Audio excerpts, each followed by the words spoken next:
ዛሬ ዓለም በትዕቢቷ የተሞላች ናት። አትሰማም። እንኳን እኛ እንዳዎቹን የተናቅነውን የተሻሉትን እንኳን አይሰሙ። ምክንያቱም የዘመኑ ኃያላን ናቸው። ከአሜሪካ እጅ ወይም ከራሻ አሊያም ከእንግሊዝ እጅ አንድ ደሃ ሀገር የሚሻውን በጉልበት ይወስዳልን? አይታሰብም፣ አይሞከርም። ሁሉም የሶስተኛ ዓለም ሀገር ከአውሮፓ ተዋግቼ ከሁሉም የምድሪቱን ኃያላን ተዋግቼ ምርኮ ወስዳለሁ የሚል የአፍሪካ ሀገር በህሊናችን ልናስበው አንችልም። ነገር ግን ይህ እውነት ሁሉም የዘመኑ ሰው የሚያምንበት እንደሆነ ግልጽ ነው። ተገረሙ እንጂ ይህ እውነት ይገለበጣል። እንዴት ይሆናል? አዎን ይሆናል። አይሆንም የምትሉት በእግዚአብሔር ይቻላልና። ልብ በሉ፣ በኃያላን የተማረኩ ይወሰዳሉ፣ ከኃያላኑ እጅ በግድ ነፃ ይወጣሉ። ጨካኞች የዚህ ዘመን ኃያሎች ያጎሯቸው ያመልጣሉ፣ ነፃ ይወጣሉ። እውነቱ ይህ ነው። ወገኖቼ ልብ በሉ። ከፊታችሁ የደረሰው እውነት በተግባር ሲፈጸም ታያላችሁ። የእግዚአብሔር ቃል ተረት የሆነባችሁ የዘመኑ አለቆች፣ ኃያላን ፈራጆች፣ የምድር ነገሥታቶች ሁሉ ከነትምክህታችሁ በእሳት ትጠረጋላችሁ። የዓለማችን ኃያል ወዳችሁ አይደለም በምድር የምታሰቃዩአቸውን የምትለቁት። በቁማችሁ እሳት ሲበላችሁ ሞትን ስትለምኑ ያኔ በራሳችሁ ለምናችሁ ይደረግ የተባላችሁትን ሁሉ ከሚፈለገው በላይ ሁሉ ታደርጋላችሁ።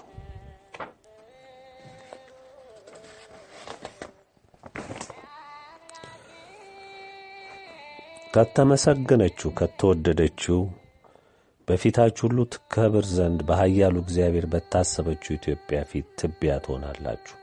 ምናምንቴና የተዋረዳችሁ ትሆናላችሁ። የተመካችሁበት ሁሉ የትምክህታችሁ ምንጭ የሆነው ሁሉ በቅጽበት ከፊታችሁ እንደ ጭስ ይተናል። የተጣላችሁት ከኢትዮጵያ ነውና ይህ ድርጊት ደግሞ ከእግዚአብሔር ጋር መጣላት ነው።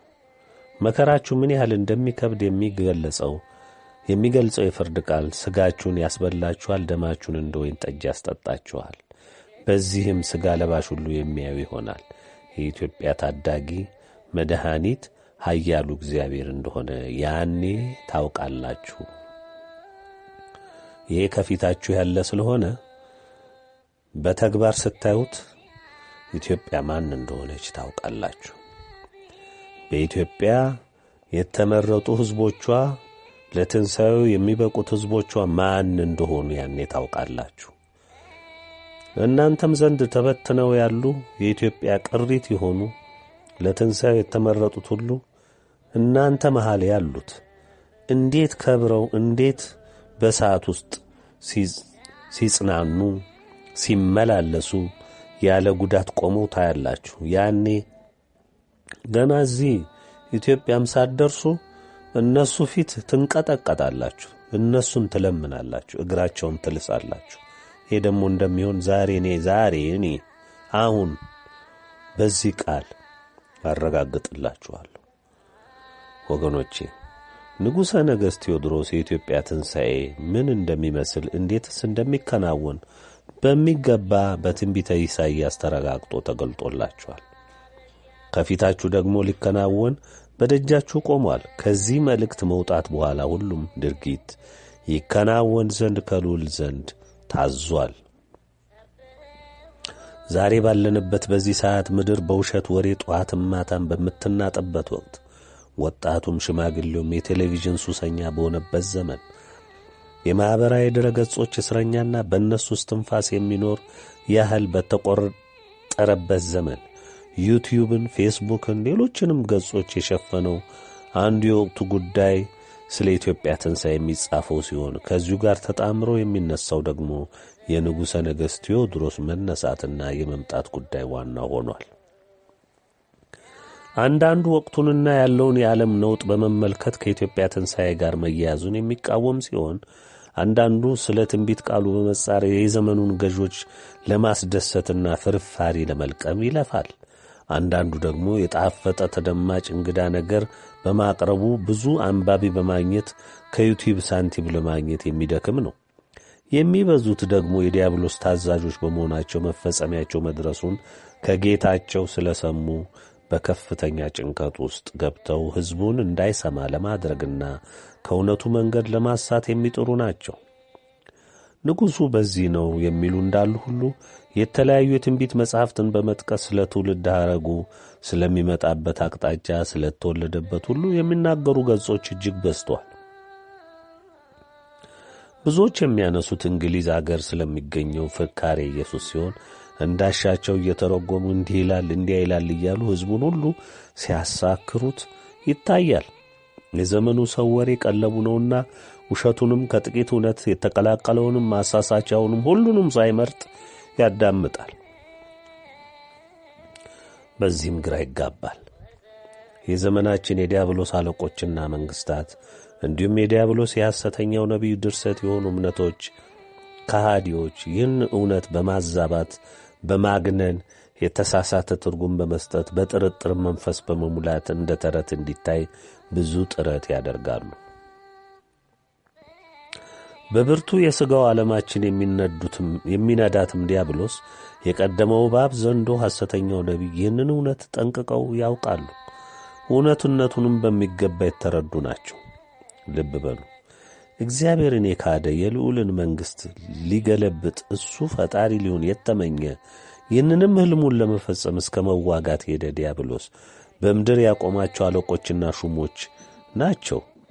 በመሆኑም ዛሬም በውጊያ ላይ ናቸው። በሰማይ ስፍራ አልተገኘላቸውም። ተሸንፈው ተጠቅልለው ወደ ምድር ተጥለዋል። ዛሬ ደግሞ የምድር ምሽጋቸውም ሊደረመስ ነው። እግዚአብሔር በታመኑ ባሮቹ አገልጋይነት በምድሪቱም በሙላት ሊከብርባት ሊመሰገንባት ነው። ታዲያ ይህ እውነት ሊውጠው ስለመጣ እነሆ በከባድ ውጊያ ላይ ተጠምዶ እናያለን።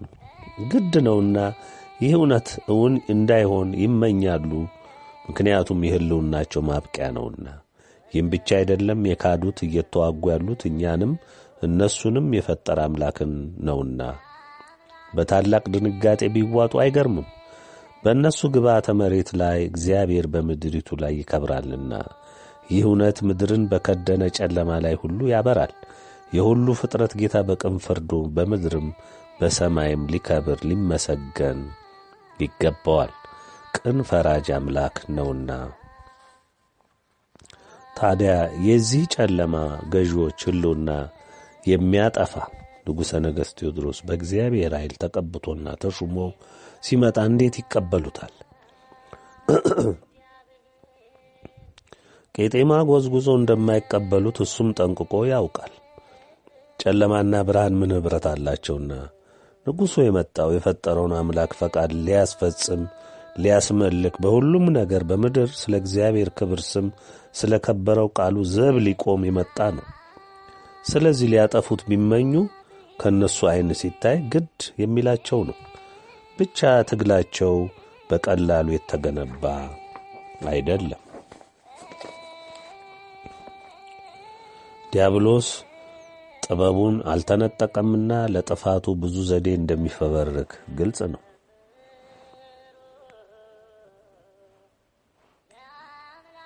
ስለዚህ በምታዩት ትርምስ አትደነቁ። የእግዚአብሔር እውነት ከተገለጸ ሁሉም የጨለማ ኃይል ስፍራና መቆሚያ የለውምና ጠላት በብርቱ ታውቋል። ወገኖቼ በጨለማ ያለን ሰው ያሻውን ቢያደርጉት ቢጎትቱት ምን ያውቃል? ምንም አያውቅም። ያሻቸውን ያደርጉታል። እውነቱ ይህ ነው። ዛሬ እንደምታዩት ዓለምን ዲያብሎስ በፍጹም አጨልሟት በኀጢአት ባሕር ውስጥ እንድትዋጥ አድርጓታል። ፍጅት፣ ጦርነት፣ እርስ በርስ በዘር መፋጀት፣ በድንበር በእምነት መተላለቅ፣ እኔ ነኝ የበላይ የለም እኔ ነኝ በሚል እየተላለቀ ይገኛል። ሁሉም ሰው እንደሚያውቀው ዓለም በሁለት ጎራ ተለይቶ የሚቋላው ዲያብሎስ ባደራጀለት ዕቅድ መሠረት ነው። የፈቃዱ ተገዦች ስለሆኑ የታዘዙትን ያደርጋሉ። የሁሉም መንግሥት ምኞት እኔ የተሻለ ሰላምን፣ ብልጽግናን፣ ደስታን፣ ፈንጠዝያን፣ ዲሞክራሲን፣ የሰይጣን ፍትሕን አመጣለሁ የሚል ነው። ይህንንም ለማድረግ ያንተ ዘዴ የተሻለ ነው፣ አይ የዛኛው የተሻለ ነው በሚል ዘዬ ዲያብሎስ ስላደራጃቸው ሺዎችን ዘመናት እየተቋሉ እዚህ ደርሰዋል። የዲያብሎስ ሕልምና ኑሮ የሚደምቀው በዚህ የጨለማ ኑሮ እየተፋጨ እየተቋላ የሚዳክር መጨበጫ የሌለው ዓለም በመፍጠር ስለሆነ ይህ ሕልሙም ተሳክቶለት ቢሊዮኖችን እየነዳ ይገኛል። ሰው ፈጣሪውን ካወቀ እንደ ፈቃዱ ከሄደ ትእዛዙን ከወደደና ካከበረ ወደ ብርሃን ዓለም ገባ ማለት ነው። መዝኖና አስተውሎ የሚጓዝ እግዚአብሔርና ፈቃዱ የተረዳ ብዙ ሲኖር ምን እንደሚያተርፍ ስለሚያውቅ በእውነትም ተደሳች ለመጪውም ዘመን ወደ ብርሃን ተሻጋሪ እንደሚሆን እንደሚጽናናም ዲያብሎስ ስለሚያውቅ ይህንንም እውነት ሰው እንዳያውቅና ወደ እግዚአብሔር ጉያ ተሰብስቦ በምድርም በረከት ለወዲያኛውም ዓለም የመንግሥቱ ወራሽ እንዳይሆን ታላቅ ተጋድሎ አድርጓል፣ እያደረገም ነው። አመፁ በዝቶ ዛሬ የሰው ዘር እንደ ቅጠል እየረገፈ ዲያብሎስ ባደራጀውና ባቀደው መልክ የሰው ደም እንደ ጎርፍ እየፈሰሰ ነው፣ መቋረጫ የለውም። እዚህ አገራችን ስንት ንጹሕ ደም ፈሰሰ፣ ስንት ድሃ አለቀ፣ ስንት ቤት ፈረሰ፣ ስንቱ በረሃብ በጦርነት ረገፈ፣ ስንቱ በዘሩ ተፈጨ፣ ስንቱ ስለ ተዋህዶ እምነቱ ተጨፈጨፈ። ዛሬ በግልጽ ባልተሸፈነ መልኩ እያያችሁት አይደለም እንዴ? ሁላችሁም ይህንን አትመሰክሩም እንዴ? ትመሰክራላችሁ። ያያችሁት የሰማችሁት ነው። ዲያብሎስ የቀደመው እባብ ዘንዶ፣ የሐሰተኛው ነቢይ ያነገሰው የኢትዮጵያ መንግሥት የዲያብሎስን ፍላጎት ለማርካት የእውነትን መንገድ ሊያጠፋ ምን እየሠራ እንዳለ የምታዩት አይደለም ወይ? ዐይኑን በጨው ያጠበ እፍረት የማይሰማ ውሸትን እንደ ልብስ ያጠለቀ ማጭበርበርን ማታለልን እንደ ስልትና ዕውቀት አእምሮ የተቀበለ አፉ ቅቤ ልቡ ጩቤ እንደሚባለው አይነት መሪ ለእኛ መጥፋት የሚተጋው ዲያብሎስ የተክሎብን ስንት የኢትዮጵያ ድሃ ስለ ዘሩ ስለ ተዋህዶ እምነቱ ተፈጨ። ስንት ቤተ ክርስቲያናችን ፈረሰ፣ ተቃጠለ። ስንቱ ተሳደደ፣ ስንቱ የአረም መጫወቻ ሆነ። አገራችንን ለማፍረስ ስንት ጥረት ተደረገ።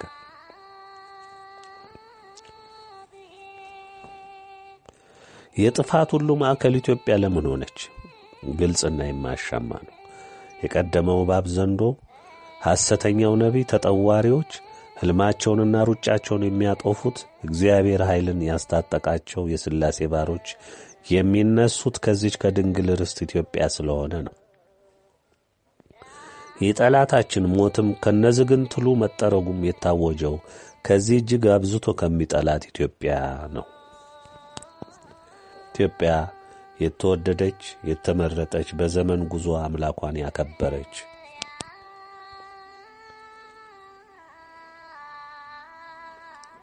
ያንንም አምልኮ ከልቡ የሚፈጽም ሕዝብ በውስጧ እስከ ዛሬ ይዛ የዘለቀች ናት። ይህ እውነት የብርሃን ዲያብሎስን ያለ ረፍት የሞት መርዶውን ተሸክሞ እንዲዞር አድርጎታል። ኢትዮጵያ የሥላሴ ክብራቸው መመስገኛና መገለጫ ምድር ናት። ይህን ስንል ምን ማለታችን ነው? አሁን አምላካችን ሥላሴ ፍጥረት ሁሉ አስገኝ ፈጣሪ፣ የምድሩም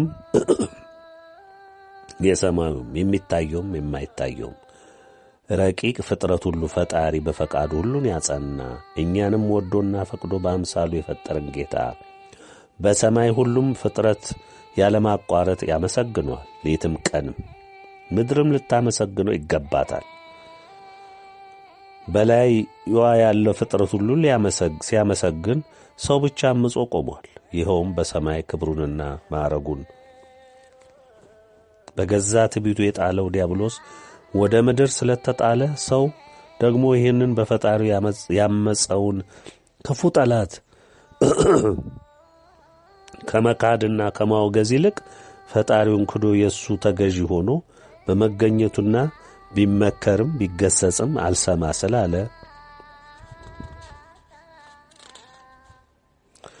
ብርቱ ፍርድ ሊጠርገው እነሆ በደጁ ደርሷል። ይህ ከተፈጸመ በኋላ የተዋህዶ እምነታችን አሸነፋ እንደ ፀሐይ ስለምታበራ እግዚአብሔር የአብርሃሙ ሥላሴ ድንግል እናታችን፣ ቅዱሳን አባቶቻችን፣ እናቶቻችን፣ ሰማዕታት፣ ቅዱሳን ሁሉ የሚነግሱባት ዓለም የግድ ትፈጠራለች። መሪዋም እግዚአብሔር መንፈስ ቅዱስ ይሆናል። እንደማያቋርጥ ጅረት የልዑል ስም ሌትም ቀንም ይመሰገናል፣ ይከብራል። የሥላሴ ክብር ምድርን ይከድናል። አገልጋይ ባሮች ሁሉ የወደዳቸው ከታላቁ መከራ ያወጣቸው ልጆቹ ነጭን ልብስ ለብሰው አብሮት ይከብራሉ። ይህ እውን ይሆናል። ለዚህም ነው ከላይ ያለውን ቃል አስቀድመን የምናነሳው፣ በሁሉም ነገራችን ላይ የምናጸነው። ኢትዮጵያ ርስተ ድንግል ማርያም ናት። አዎን ቅድስተ ቅዱሳን እናታችን በሰማይም ክብሯ የላቀ የመድኃኒት ዓለም እናት ንግሥት፣ በምድርም ንግሥት የተወደደችው ኢትዮጵያ ልዑል አክብሮ የሰጣት የእሷም የክብር መገለጫ ናት። ዓለም ሁሉ ያለ እሷ ምልጃና እናትነት የማይድን መሆኑ በግልጽ የተመሰከረበት መሆኑን የሚያረጋግጥ ሥላሴ በረከትን፣ ምሕረትን፣ ጤናን፣ ዕድሜን ሁሉ የሰጠው በእሷ የፍቅር ምልጃ መሆኑን ያወቀ ትውልድ ስለከበረ ይህ አሸናፊ ትውልድ ደግሞ የተዋሕዶ አርበኛና ሲጠራትም እምዬ እናት የሚላት መሆኑ ክብሯን በሚገባ ጠንቅቆ ስላወቀ መሆኑን ከላይ ያለው ኃይለ ቃል ያረጋግጥልናል። ኢትዮጵያ ዓለም ብርሃን ናት። አዎን ናት። ዓለም ንቀህ ነበር፣ ተዋሕዶን ንቀህና ቃለህ ነበር። የታመነችኑትን እምነት ሐዋርያት፣ ነቢያት በደማቸው ባጥንታቸው የተፈጩላትን እምነት ልዑል የወደዳትን ያከበራትን እምነት ተዋሕዶን ጠልተህ ተዋግተህ ነበር። ጠላታችን ዲያብሎስ ሁሉን ምድር ብትቆጣጠርም ኢትዮጵያን የተዋሕዶን መሠረት ብትፈጫትም ልትጠፋልህ አልሆነም። በመሆኑም ባነደድከው የእሳት ደጅ በጽናት ቆማ አምላኳን ተማምና ይህንን ሁሉ ዘመን በመዝለቋ አሸናፊ ሆናለች። ዓለም ሁሉ በምርኮ ተሰጥቷታል። በጽናቷ ለዓለም ብርሃን እንድትሆን ልዑል ከመረጣት በእኔ መረዳት እንኳን ለ15 ዓመታት ተቆጥሯል። ስለዚህ ይህ እውነት ይታወቅ ዘንድ ዘወትር በሁሉም ድርጊታችን እንገልጸዋለን። ኢትዮጵያ ዓለም ገዢ ናት። አዎን ናት። ድል ያደረገችው የኢትዮጵያ ኦርቶዶክስ ተዋሕዶ ቤተ ክርስቲያን ናት። ወገኖች፣ እግዚአብሔር ወደዚህ ምድር ፈጥሮ እንድንኖርባት፣ እንድንመላለስባት፣ በእንግድነት እንድንኖርባት ለእሱ ለፈጠረን ባስቀመጠልን ሥርዓትና የአምልኮት ሕግ ታምና ዘመናትን በሞት ጥላ ውስጥ ጸንታ በመገኘቷ በልዑል ዘንድ አስወደዳት፣ አስከበራት፣ አሸለማት። በመሆኑም ዓለም በምርኮ ተሰጣት። ኢትዮጵያን ማዕከሏ አድርጋ በኢትዮጵያ ዓለም ብርሃናዊ መንግሥትነት ዓለምን ሁሉ ትገዛለች። ከላይ የተገለጸ እውነት በዲያብሎስና በሚነዳቸው ጭፍሮቹ መቃብር ላይ እውን ይሆናል።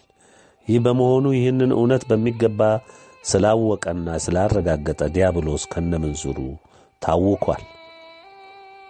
ይህ ደግሞ ግድ ነው፣ መፈጸም አለበት። የእግዚአብሔርን እውነት ነውና ይፈጸማል። ዲያብሎስና ምንዝሩ ወደ መቃብሩ፣ የእግዚአብሔር ሕዝብም በድል አድራጊነት ወደ ትንሣኤው ዓለም መሸጋገር ግድ ይሆናል ማለት ነው።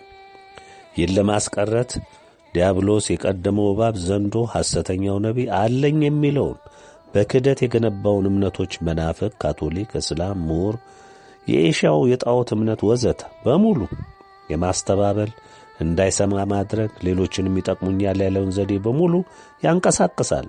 በዚህ ምድራችን ለዲያብሎስ ፍላጎት ለሆዱ ነፍሱን ያልሸጠ የለምና የሚበዛው በዚህ አባዜ የተለከፈ ነው። የሚታዘዘው ስለሞላለት ነው። ይህን ደግሞ የግድ ያደርጋል። በመሆኑም እግዚአብሔር በምድራችን ላይ ፈቃዱና ትእዛዙን የሚያስፈጽሙ ባሮችን መርጦ ወዶ አክብሮ እንዲሁም ቀብቶና ሹሞ ጨርሷል። ቀብቶና ሾሞ ጨርሷል። ለዚህ ዓላማው የተመረጡት ምርጥ ዕቃዎቹም ይህንን አውቀውና ተረድተው በየባታቸው ተቀምጠዋል። የሚሰጣቸውንም ትእዛዝ በመጠባበቅ ላይ ናቸው። ሁላችሁም እንደምታውቁት መድኃኔዓለም አባታችን ሐዋርያትን ራሳቸውን ችለው እንዲሰማሩ ለማድረግ በወሰነና እሱም ወደ አባቱ ቀኝ ሲያርግ ሰዓቱ በደረሰ ጊዜ ለሐዋርያት እንዲህ ነበር ያላቸው። ከኢየሩሳሌም ኃይልን እስክትቀበሉ ድረስ እንዳትንቀሳቀሱ ኃይልን ትለብሳላችሁ። እግዚአብሔር መንፈስ ቅዱስ አጽናኙን፣ አስተማሪውን እልክላችኋለሁ ነበር ያለው። ዛሬም የተቀቡት የተሾሙት የእግዚአብሔር ቀዳማዊ አገልጋዮች ይህንኑ ትእዛዝ አክብረው እየተጠባበቁ እንዳለ ሁልህም የሰው ልጅ እወቅ። በንጉሠ ነገሥት ቴዎድሮስ የሚመሩ 39 ንጉሶች እንዳሉ ልታውቁ ይገባል። ከእነሱም በመቀጠል እንዲሁ በተዋረድ በልዑልና በመስፍንነት ማዕረግ የሚያገለግሉ እንደተሾሙ ልታውቁ ይገባል። የኢትዮጵያ ተዋሕዶ ኦርቶዶክስ ቤተ ክርስቲያንን የሚመሩ በቀዳማዊ አባት የሚመሩ 300 ያላነሱ አባቶች ተመርጠው የከበረውን የክህነት ሥልጣን ጨብጠው እንደ ሐዋርያት ኃይልን እስከሚቀበሉ ድረስ በበዓታቸው ተዘጋጅተው ተቀምጠዋል።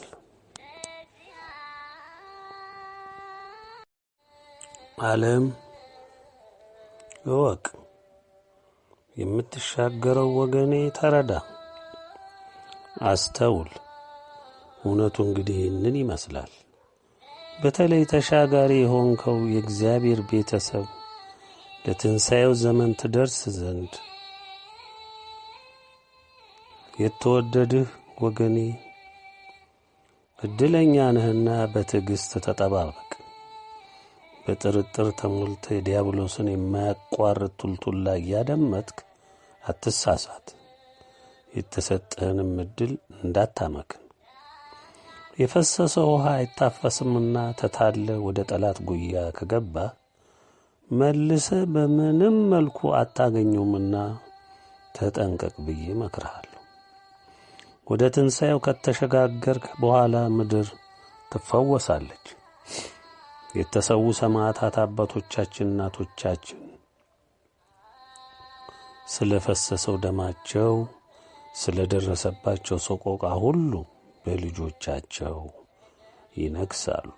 በአጸደ ገነት ሆነው ሁሉንም ክንዋኔ ያያሉ።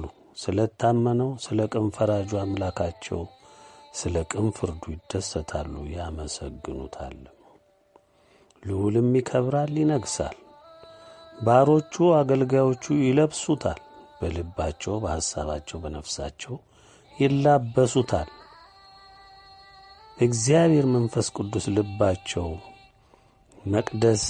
መቅደሰ ሥላሴ ነውና ይመራቸዋል። ወደ እውነት ሁሉ መንገድ እንዲጓደዱ ያደርጋል። በምድር ላይ በአንዲቷም ቀዳዳ ዲያብሎሳዊ ተግባር አይኖርም። ተነቅሎ ይጣላል። በየትኛውም የምድር ገጽታ እግዚአብሔር ያለማቋረጥ ይመሰገናል፣ ይመለካል፣ ይሰገድለታል፣ ይከብርበታል። ድንግል፣ ቅዱሳን ሊቃነ መላእክት፣ ቅዱሳን ሰማዕታት፣ የከበሩ አባቶች፣ እናቶች ሁሉ ይመሰገናሉ ዘወትር። ወገኖቼ ይህ እውነት ስለመጣ ዲያብሎስ ወዴት ይግባ? የከፋውን መርዶውን እየሰማ ወዴት ይድረስ?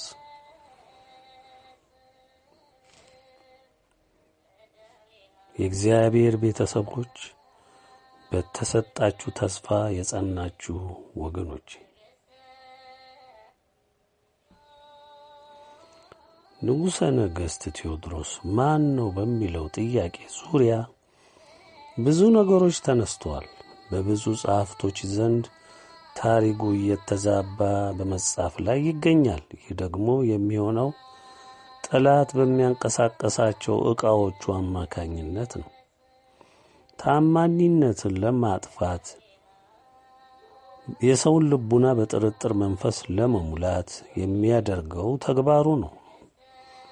በዚህ መልክ በዚህ ዘመን በዚህ ጽሑፍ ተገለጸ ከሚባል በቀር በተጨባጭ እዚህ ነው ያለው ለማለት የቻለ የለም። አንድ ወንድማችን ተክለ ኪዳን የሚባል ካለው በስተቀር። ምክንያቱም ይህ ወንድማችን በጽዮን ማርያም በአክሱም ጽዮን ማርያም ላይ ተገኝቼ በአካል አይቻቸዋለሁ ካለው በስተቀር ሌላ ሰው ጽሑፉን ማስረጃ ይሄ ነው በዚህ ነው እያለ ከሚናገረው በስተቀር በአካል አይቻለሁ የሚል ሰው አላየንም፣ አልሰማንም ከዚህ ወንድማችን በስተቀር።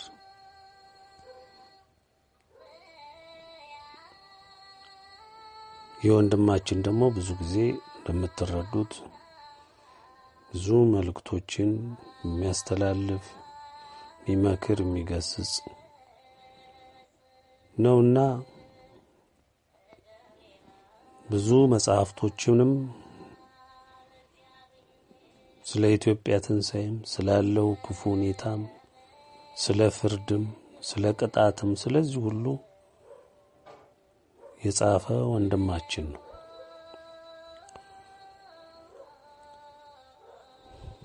ብዙዎች በቅንነትም ወይም ከጉጉታቸው የተነሳ አግንነው ይናገራሉ። ከሰውም በላይ የመላእክትን ያህል የሚያደርጉትም አሉ። ወገኖቼ እነ ሙሴ፣ እነ ኤልያስ፣ እነ ዳዊት ሌሎችም ሰው ነበሩ። በእነሱ ሕይወት የነገሰው እግዚአብሔር ግን በእነሱ አድሮ ምን እንደሠራ ሁላችሁም የምታውቁት ነው። አሁንም እግዚአብሔር በመረጣቸው በወደዳቸውና በሾማቸው ምርጥ ዕቃዎቹ ላይ አድሮ የፈቃዱን ሥራ ይሠራል ማለት ነው። እግዚአብሔር በየዘመኑ የታመኑ ባሮችን አስነስቷል። ሐዋርያት፣ ነቢያት፣ ሰማዕታት ሁሉም መገልገያዎቹ ምርጥ ዕቃዎቹ ሆነው አክብረውት ስለ እውነት ቆመው አስከብረውት በክብር አልፈዋል። በሰጣቸው መንፈሳዊ ኃይል ጠላትን ተዋግተዋል። ለእኛ ደግሞ የተጓድሏቸውን አሻራ አትመው አልፈዋል።